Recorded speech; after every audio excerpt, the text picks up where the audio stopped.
Today we get to celebrate the oldest sibling. Now, if that's you, yeah, all right, hooray! Because oldest siblings have some amazing energy placed on them, usually by their parents, that the other children don't get. And so let's explain that in a very simple, very fun way.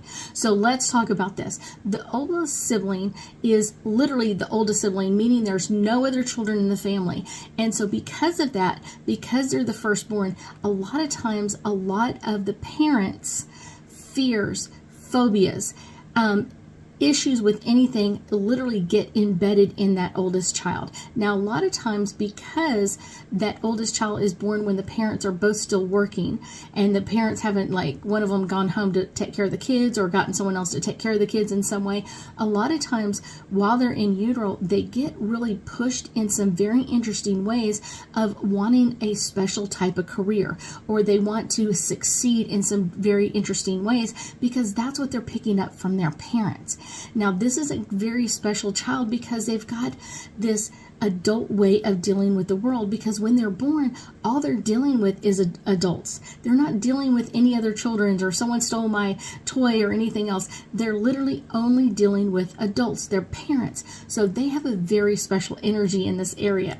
The other thing to happen is because they're the first child, it's one of those, everybody is doting over them. They get everything that they want because they're the only child. They're the only one asking for anything. So that's kind of an interesting way to think about it. Now, as they get siblings and stuff like that, that energy shifts because whoever's the baby is getting most of the attention of mom and dad. So that energy starts to shift away from that older child. And so sometimes they can get a lot of jealousy, a lot of inner energy with that issue. Doesn't mean that all of them do. Some of them do. And it really depends on how the parents deal with this, not necessarily how the kids are dealing with this. So that's an interesting side effect.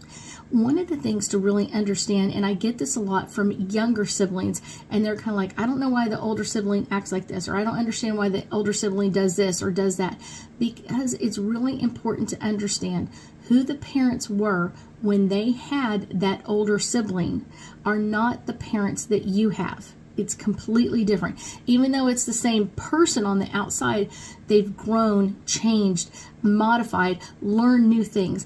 And a lot of times it's just one of those special energies that you're not going to get anywhere else. So I tell people who your parents were for that older child is not who they are for the younger children, and really take effect in some very interesting ways. So you may think, like, we all have the same mom and dad, but genetically, yes.